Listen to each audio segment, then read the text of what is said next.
we're going to open up some movie news. What?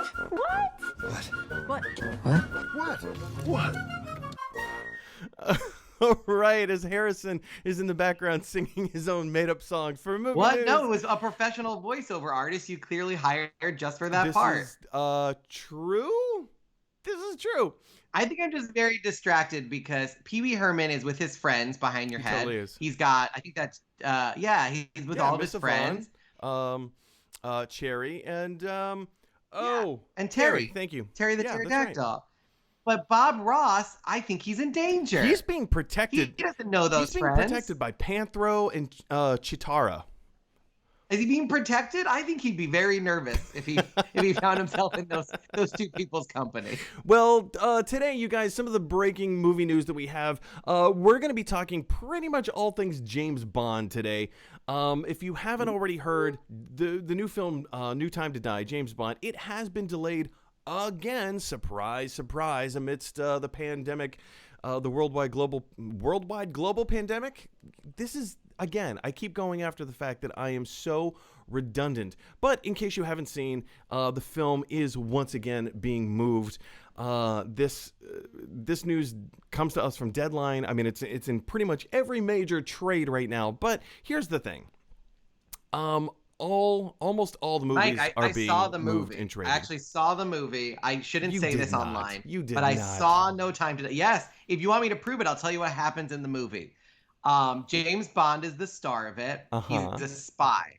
How do I know this without having seen the film already? That should be enough proof, but I'll keep going. Man, please keep going. He kills a bunch of people that are also trying to kill him. There's at least one very bad guy played by a very good actor. There's very attractive ladies. A few of them have guns even.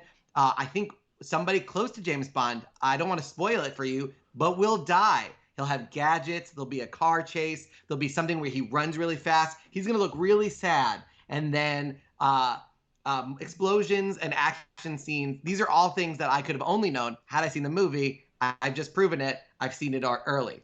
Wow. Breaking news, ladies and gentlemen, breaking news. We have a full film story plot synopsis. I just did it. I just leaked the whole synopsis right there. I'm so sorry I should have said spoiler alert before I said it. But yeah, also there's going to be a very fancy card. Wow. So Harrison, okay, so here's my question to you, Harrison. Having already seen the film, and you pretty much just laid out the whole thing. So if spoilers is something that our viewing audience cares about, it's a little too late to click away. I mean, I'll tell you, my favorite scene was the one in that European city. You know what I mean? Where they were on.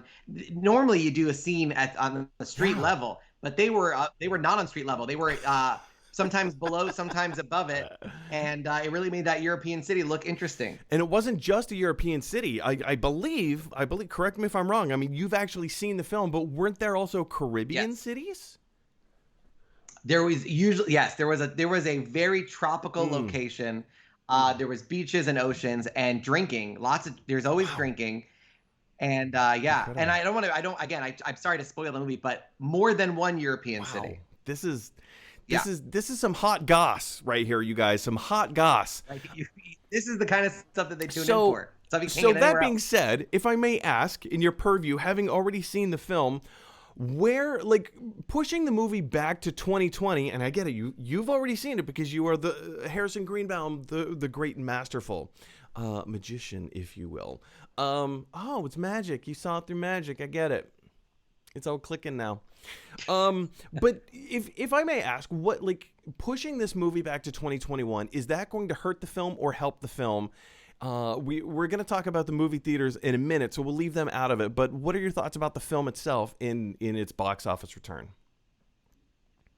I don't think it will affect the film that much. I think the only thing that would have hurt its box office is if they had released it during the pandemic. I think Tenet was a sort of experiment for people to watch, and I think it did not make the money, obviously, that it would have made had it been people been able to go to the movie theaters in large numbers. So I think delaying it is good. I think the only thing that gets balanced at this point is I think everybody knows delaying it will make more commercial sense, but it also means pushing their entire schedule.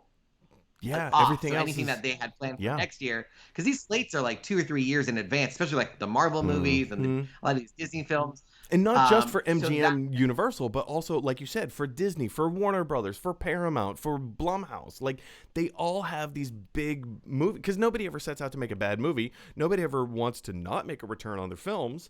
But, like, with everything right. else being pushed back. And these films cost so much. They cost so much. Yeah. Like, you have to make back the movies themselves are 100 or 200 million dollars, and then they pay even more in just the distribution and Well, you have to advertising. pay Like double for whatever the budget is, and then it's about Yeah. 1.5 for the movie for the exhibitors themselves. So for a movie budget, let's just say Mulan, the movie Mulan. Well, it didn't come out in theaters, but let's just say it did. It would have to make $600 million just to break even. Just to break even. So if you want to make a profit, That's a lot of $30. it's a lot. That's a lot of $30 tickets, That's so a to lot. speak. Yeah, it's hard. Anyway, guys, Yeah. question is, have you seen No Time to Die just like Harrison has? What did you think of it? Did you love it? Did you hate it? Let us know somewhere down in the comment section below. Hey, everyone. Thanks for watching. If you like this video, click like. If you really like this video, click subscribe. And if you really, really like this video, click share. Because that is exactly what this dinosaur would want you to do. Roar, roar, roar!